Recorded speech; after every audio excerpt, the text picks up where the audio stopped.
Welcome back. We are covering your study guide 1860 to 1862 in this particular video. All right, we're not going to cover every battle in the Civil War, but we will hit the significant ones. So let's get to Sharon.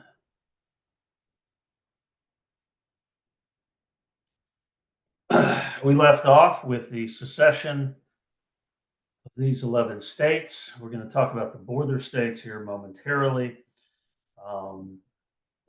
Lincoln will not take office until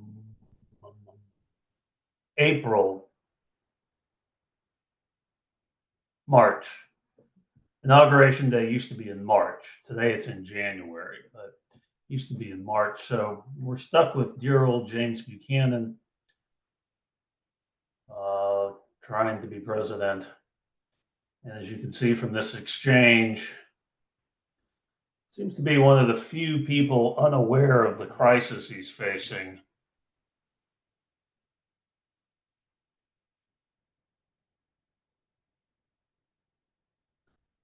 Yeah, not exactly one of our better presidents. He didn't do a whole lot to try to stop secession from happening. He believed that history would vindicate that decision. He is still waiting for history to vindicate that decision. Only 4 of the states that seceded ever gave any justification why. And if you analyze the language, you can kind of see here how that breaks down. Texas is one of them. This military protection in Texas, it's mainly because of the Comanche. It was felt that the U.S. military wasn't doing enough to protect Texans from the Comanche. But otherwise, you have a pretty similar range of reasons there. And you can read all that stuff on the internet for yourself. Context, basically, language, historical exposition, et cetera, et cetera. Only South Carolina not devoting half to slavery. Now, the states that seceded wanted to get a government up and running before Lincoln took office. And so the Confederacy, switch these around, the Confederate States of America will form very, very quickly. Their constitution, they'll form a constitution and elect a president, do all those other things. Their constitution is very similar to the U.S. Constitution. If you read them, they're nearly identical side by side. There are a few changes. No tariffs, obviously. Slavery was guaranteed in the states and territories of the Confederacy. They elect Jefferson Davis. He will turn out to be the one and only president of the Confederacy. A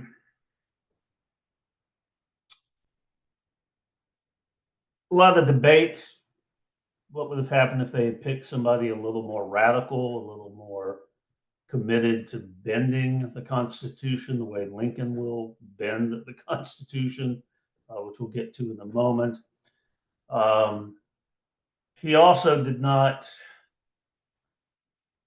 have the touch of a common politician needs. Politics is much about people handling as it is about the levers and pulleys that make government work. And he just didn't have that touch. Usually presidents are very charismatic people who will feel like your best friend after you interact with him for 30 seconds. I've known people who have met Bill Clinton I've said, yeah, like within 30 seconds, you can't help but be overwhelmed by just the magnetism of the personality. I've heard the same thing about Obama and even Reagan, but he did not have these skills. Verena Davis was her own husband.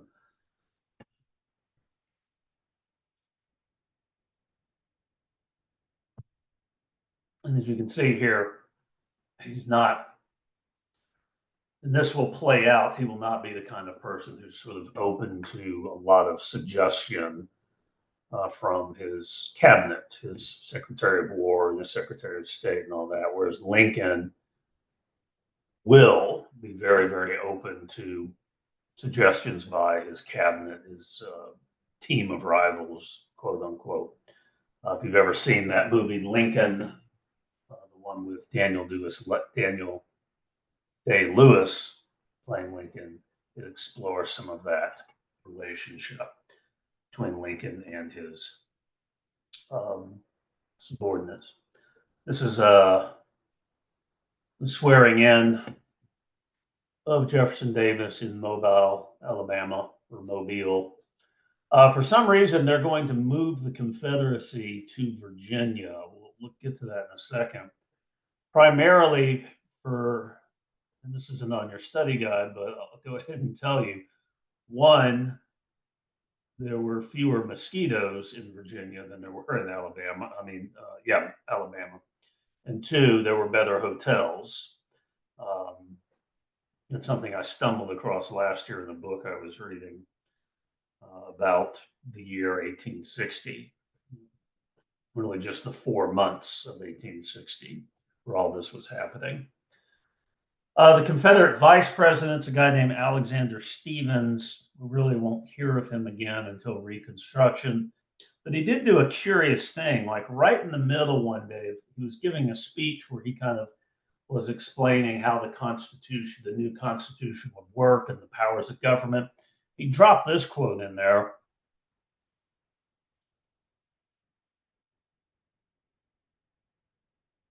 Which is a strange thing to mention when you're talking about taxation and tariffs and all that kind of stuff, to just sort of go off on this sort of saying the quiet part out loud. This is called the Cornerstone speech because it's Cornerstone. So very strange thing, but again, feels like he's saying the quiet part out loud. Now, the shooting. As the Confederacy began to form, the military bases in the South began to be surrendered to the Confederacy. Like here in Texas, all of the military bases in Texas were surrendered to Texas, to the state of Texas when it joined the Confederacy. One place that the Union did not give up was Fort Sumter.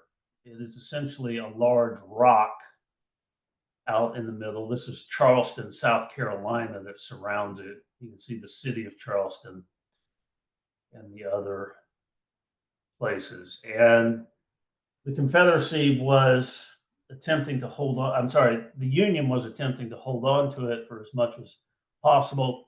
There had been an attempt to resupply it here when Buchanan was still president.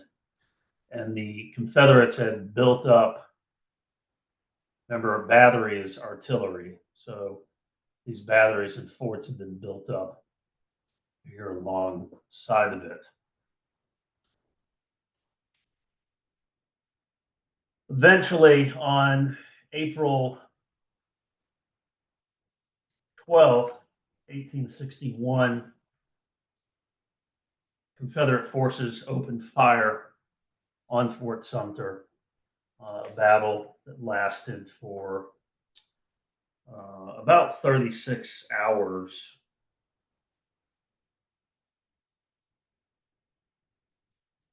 Before Fort Sumter finally surrendered.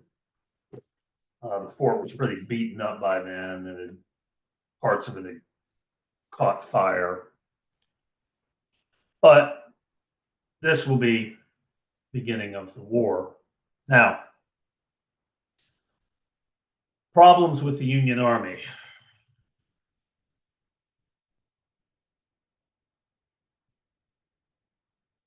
The Army was very, very small, only about 16,000 soldiers. A third are going to quit and join the Confederacy.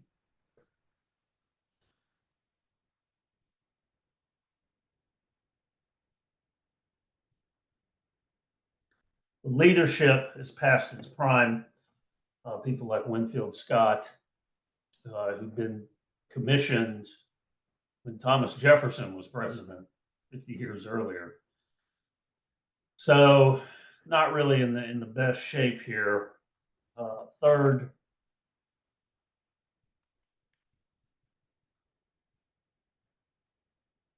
no intelligence. The Army had no idea, like, where are the roads in the South?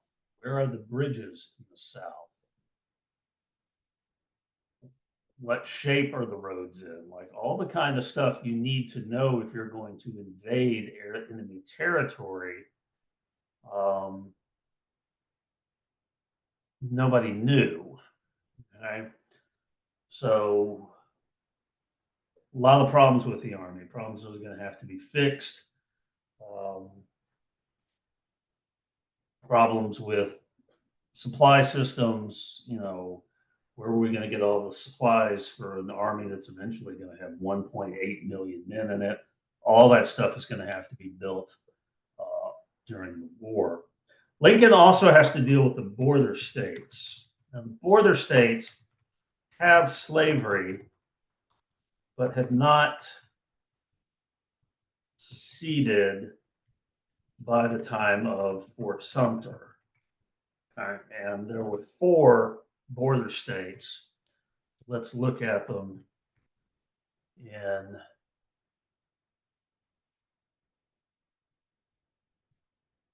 first of all,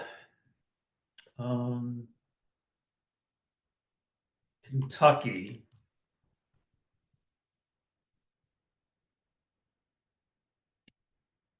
Declared itself neutral. It will lean Union, but officially neutral. Missouri wanted to leave, but it'll be occupied by the Union Army in order to prevent that. And Missouri will become, you remember what Kansas was with guerrilla warfare and the insurgency and the butchery. That's what Kansas will become. I mean, that's what Missouri will become for about 5 years. Partisans, insurgency, counterinsurgency, guerrilla warfare. And a lot of people will see out west after the war, like the James brothers and people like that will have gotten their start in Missouri.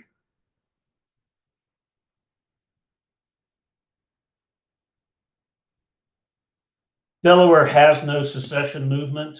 There were, by this point, only about 9,000 slaves left in Delaware, and that number had been dropping precipitously every time there was a census. Delaware is probably one of those states where slavery would have simply dried up on its own had there been no war.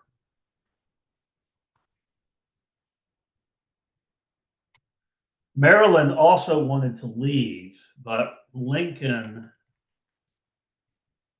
threatened to arrest state government if they tried. And I think you heard me use the phrase bend the Constitution a few minutes ago. That is definitely bending it.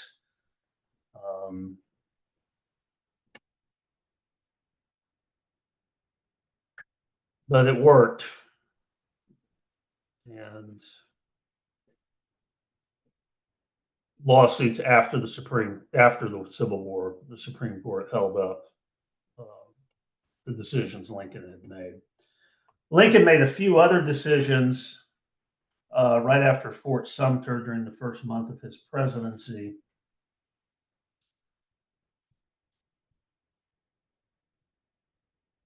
Actually, let's start with the one that kind of ties into what's going on up there in Maryland. Lincoln suspended habeas corpus, which again would allow for indefinite detention.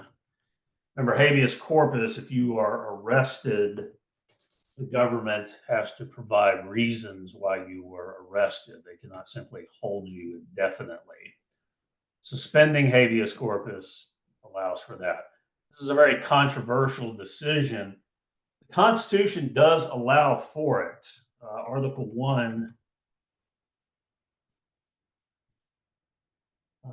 I think Section 8 says you can suspend habeas corpus in times of external invasion or internal rebellion.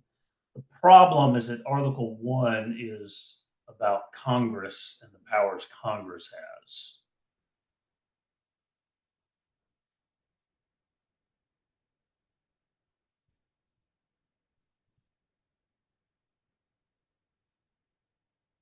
Let me double check that. Yes. So it's Congress's power according to the Constitution. Habeas corpus will be suspended again in the 1870s by Ulysses S. Grant when he's president, but he will do it with Congress, whereas Lincoln has simply done it on his own. And if there's a weak spot to how far Lincoln was willing to bend the Constitution, this is it. This is bending it pretty hard. Second,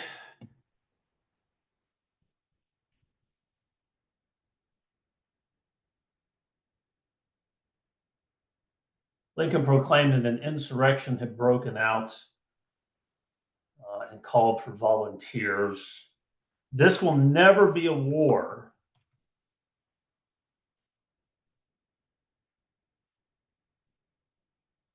Lincoln, through the next 4 years, will never refer to this as a war.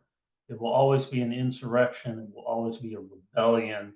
It will always be something like that. But he will never call this a war because war, by definition, can only exist between two sovereign nations. And so calling this a war would validate the existence of the Confederacy. So Lincoln will never use the word war in his speech or his writing. He'll never use it. And finally,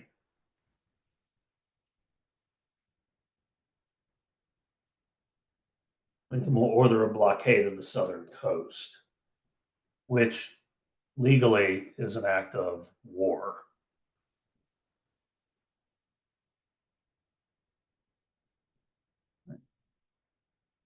Overall strategies in the war going to be quite different. The Confederacy really only has to defend and survive while hoping for Britain or France to intervene. It is much easier to defend territory than it is to conquer territory. And so the Confederacy, which takes up 750,000 square miles, has a lot of rivers, woods, Appalachian, terrible roads. It just has to defend and hope for Britain or France to intervene. And we will look at how this will drive some of the decision making. The Union has a much more difficult. It has to conquer and hold, and that is a much more difficult thing to do in a war, to conquer and hold. The Union's plan for the war It's called the Anaconda Plan. Scott's Great Snake. You can see it here.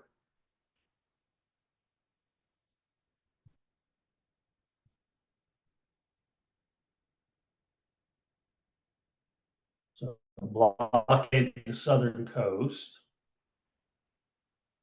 Okay, and you can see that eventually we will get a blockade. It's going to take a while for it to happen. Okay, and these don't have to be done in any particular order.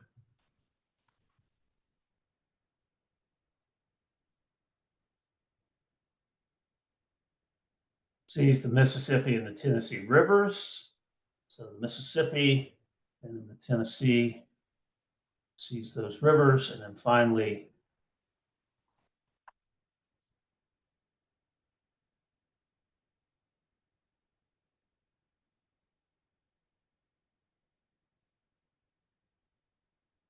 cut the Confederacy into pieces and squeeze each piece into submission. And so this is what it looks like by the end. The blockade, the Mississippi River has been seized, the Tennessee River has been seized, and you can see the Confederacy has been cut into pieces and is being squeezed. This piece here, Georgia through Virginia, at the time that the war ended, there were 5 Union armies operating just in this one section. So that's the squeeze part.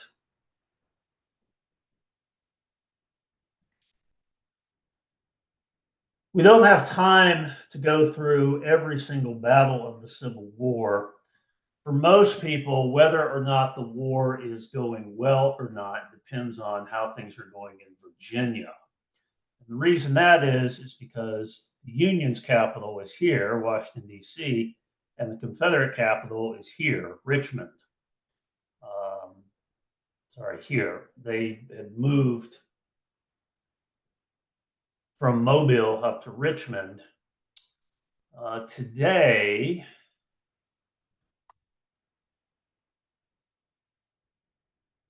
let's find out how long that would take you to get to Washington. So let's say our destination is Washington, D.C. We are going to leave from Richmond, Virginia. That is 2 hours and 5 minutes by car today. It's 108 miles, the shortest distance. So, as you can imagine, for most people, how the war is going depends on how things are going in Virginia.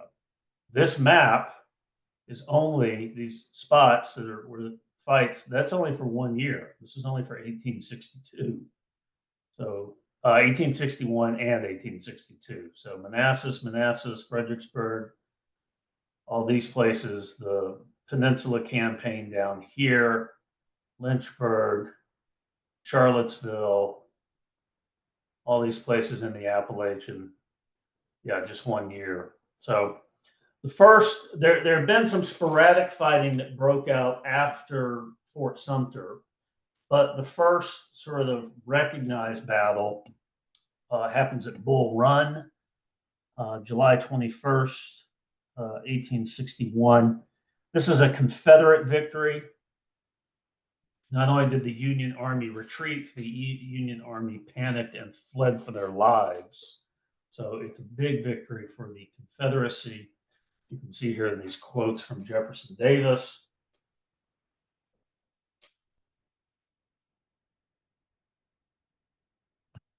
And it was even noticed overseas. Whoops.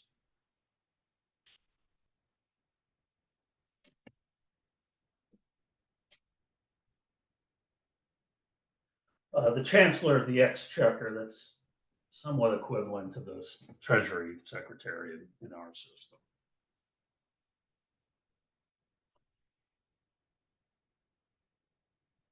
There are several contributions to naval warfare that are made during the war, and a lot of them come from the Confederacy, which is surprising. The first are the ironclads. This is an ironclad.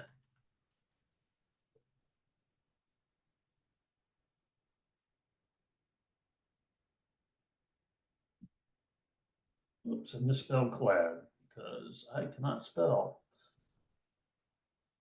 There we go.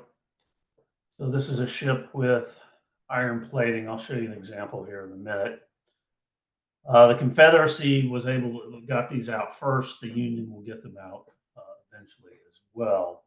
The problem, though, for the Confederacy is they'll never really have the engines necessary to run the ironclads. They'll often have to tow them with wooden ships to their location. Remember, we talked in Unit 3 about the manufacturing problems in the Confederacy.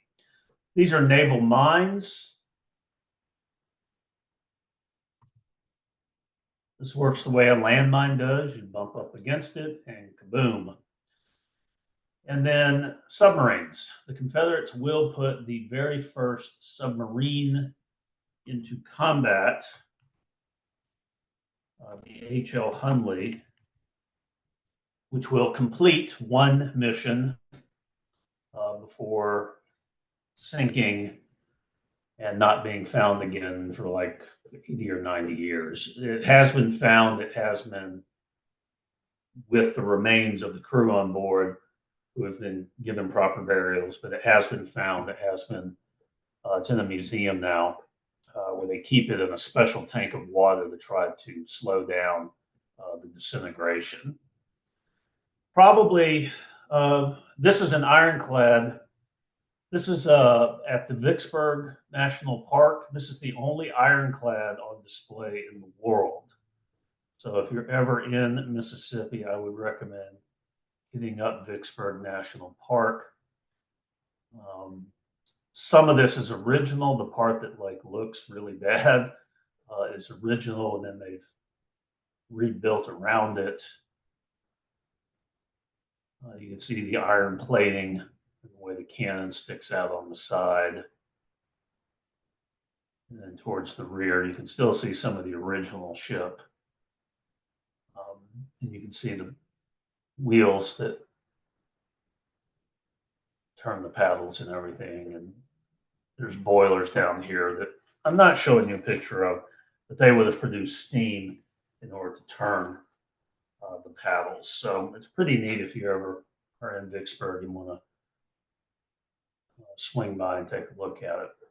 The most significant event in terms of naval warfare happened at Hampton Roads on March 8th, 1862. And what happened there is two ironclads fought each other. For the first time in history, two iron ships fought each other. This is one of the ships. It's a Union ship.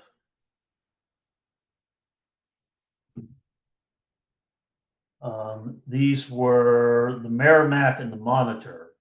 This is the Monitor here, which had a turret that would rotate, so you didn't have to put guns on both sides all the way down, like we saw back here on this. You just rotate the turret. So these two ironclads simply shot at each other for about 3 hours. You can see some of the dents in the Monitor because the cannonballs are just bouncing off, right? They're firing point blank at each other, but things are just bouncing off. Nobody won. It is a withdrawal, but it is the end of the Wooden Navy. Every other navy in the world at that point became obsolete. This is the birth of the modern Navy, as seen here at Hampton Roads on March 8th, 1862. Very quickly, the Union got busy trying to get into the Mississippi River, and they were able to do so from the southern end very, very quickly. The Confederacy had felt that these two forts, Fort Phillip and Fort Jackson, would be enough to protect New Orleans. So there wasn't a whole lot of presence of any type of naval forces or army forces once you got past those forts on your way to New Orleans. And eventually, Union forces they fought. The Union Navy did fight these two forts for a while, but then they decided they were never going to be able to destroy the forts, so they would just go full speed past them. And that's basically what happened. They waited until the wind was with them. They put up all the sails and they went past the two forts, guns blazing, and succeeded. And once they got past those two ports, this is about April of 1862, there was nothing to stop them. And so here we see the Union Navy having come into New Orleans and captured the city. And New Orleans would remain under Union control for the entire rest of the war. So that Anaconda Plan is starting to take shape as we're trying to get the Mississippi River. Okay, and getting New Orleans is an important step.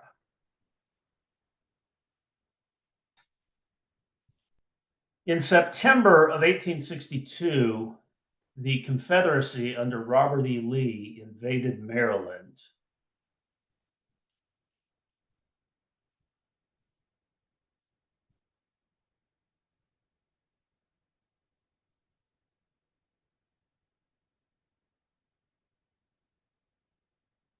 This was done for two reasons. One, to liberate Maryland. You recall that Maryland had wanted to leave the Union and was being held in by force. But it was also felt that this would impress Britain and or France and lead one of them to recognize the Confederacy as a legitimate nation. You remember way back in Unit 2 when the Americans won that battle at Saratoga and it led to the French finally recognizing the United States as an independent nation? That's the same thing the Confederacy is trying to do here. If they can win a significant battle in Union territory, that will perhaps get recognition. So you can see the invasion route, Lee's forces coming up. Here's Harper's Ferry, which we talked about before when we were talking about John Brown. You can see the railroad tracks making an important spot.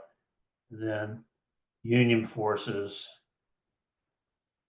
coming up and then hitting here at Antietam. Now, before we get to Antietam, we need to talk about George McClellan. McClellan was the Union commander. George McClellan. It's not fair.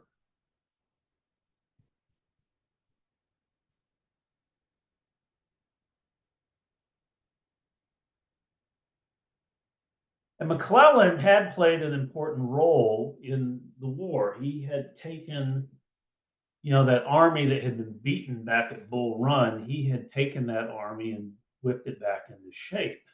He had modernized the Army training manual. He had set up the supply system for the food, the uniforms, and all that stuff. We're going to talk about some of that stuff later. But he had really done a very good job of putting the Army back together after Bull Run. So he's a very good general in those terms. He is not a great field commander. He's got some issues here. He's got some weaknesses. Shrink this down a little. So he's got some problems, and those problems are going to play a role in this draw, really. Problem number one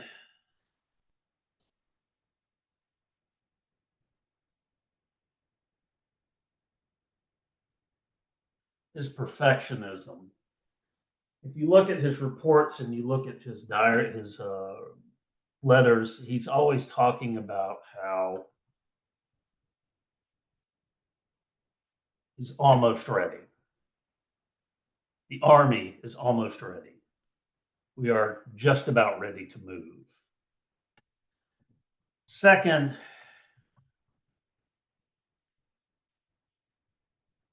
he exaggerates the size of enemy forces. For instance, here at Antietam, which is where we're going to, Lee, his opponent, has 41,000 troops. McClellan is convinced that Lee has 150,000 troops. Okay, so he chronically exaggerates enemy forces.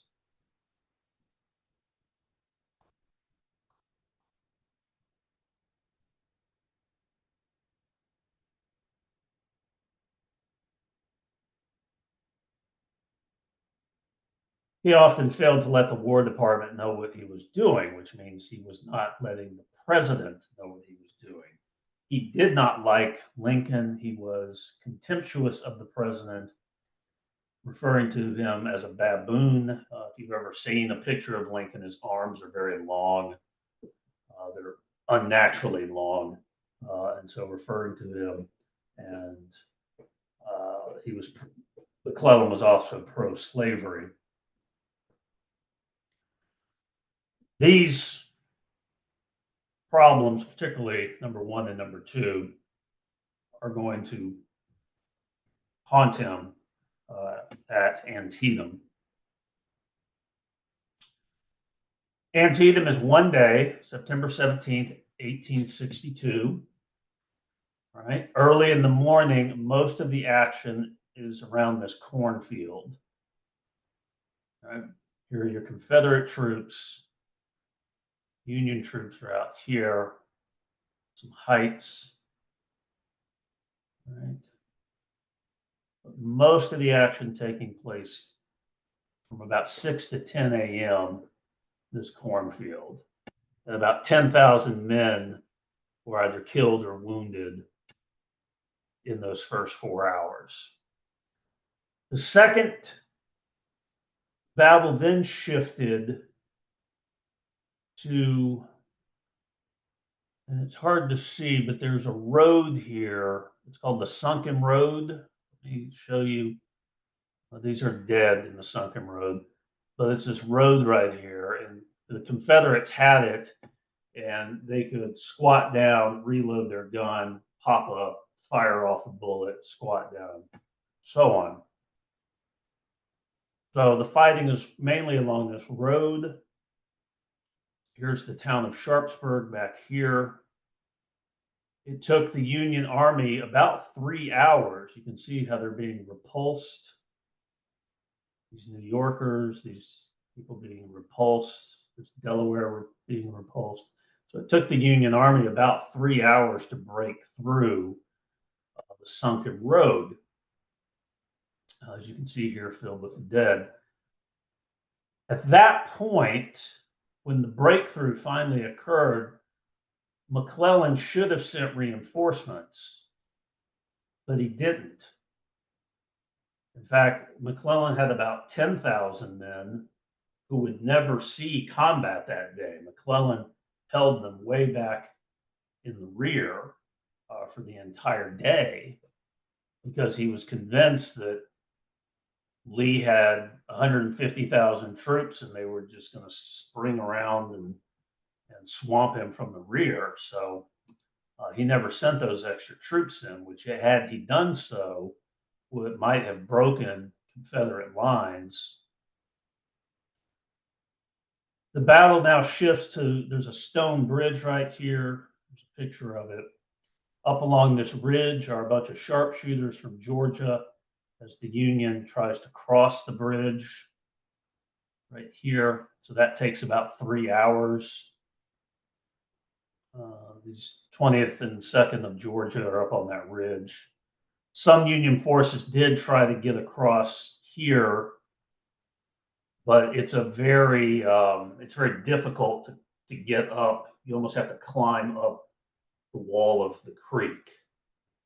It's not like just walking through a creek and then you walk out the other side.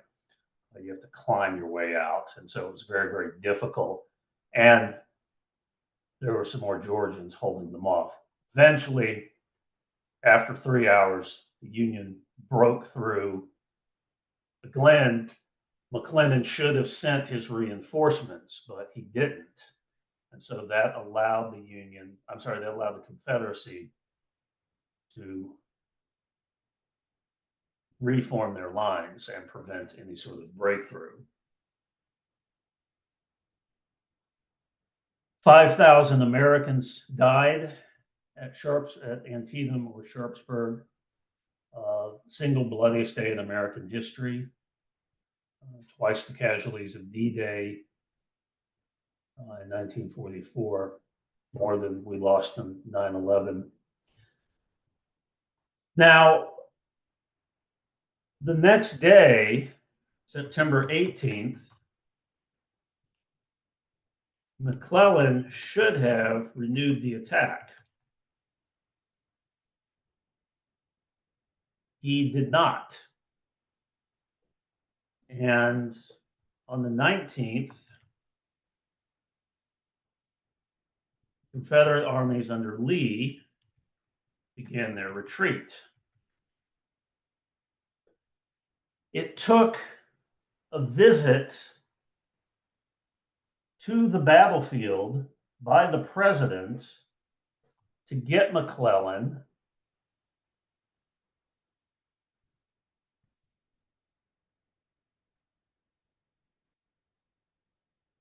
to pursue Lee's army as it was retreating.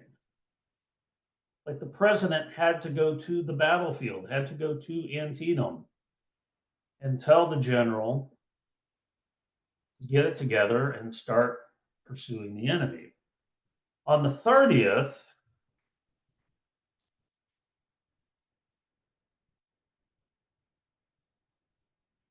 McClellan stopped after 2 whole days of pursuit, asked for more men. Lincoln fires McClellan. He had simply had enough of George McClellan's, frankly, being a chicken shit. Let's just call it for what it is. And so he fired him.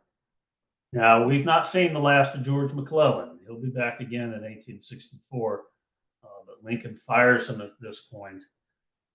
His next few generals he goes through aren't much better. Ambrose Burnside and then Fighting Joe Hooker. They ain't going to be much better. All right, so that gets us through 1860 and 1861, 62 in the military situation.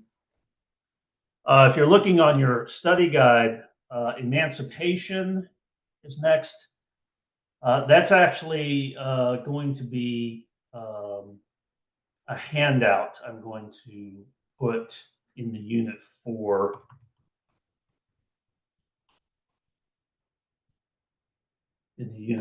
folder. So there's no video lecture for emancipation. There's simply a handout, and you can go through it while you look at the questions from the study guide. Financing the war in medicine, that's the next video I'll see you in.